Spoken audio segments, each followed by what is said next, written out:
see nice carbide studs in these tires, but what I've also done is, you're seeing right there and there, that's one of the Timbren rubber spacer upgrades, and you can just see there's a second one, so there's two on those A-arms. In factory they're not quite as robust. And then I also, as you can see, I've done this Bilstein shock upgrade. And it's definitely improved the ride quality. I thought the Timbrens were going to make it suffer and hit harder, but not at all.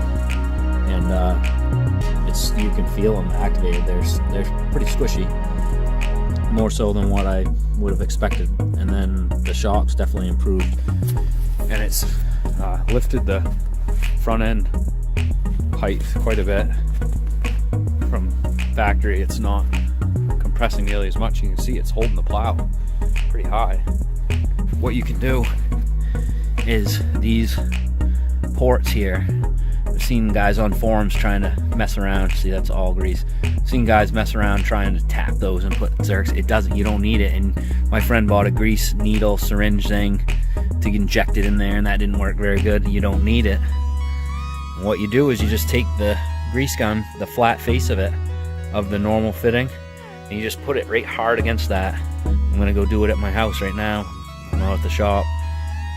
Put it hard against that, and it will, and just hold it flush, and it will fill that pin full, which is extremely important. They had problems on the original Extreme V's with these pins bending, and they made them bigger on the Extreme V2 or XV2 they call it. But as we know, part of the problem would be the grade of steel that they so generously decide to use to keep the price point anywhere near where people can afford it. You know, you want to keep all these pivot points greased. You want to inspect, another thing, you want to inspect these shackles. I shouldn't really be back here with it lifted, but you want to inspect these shackles here, because mine were incredibly worn. I showed that in another video, and I replaced the chain and the shackles.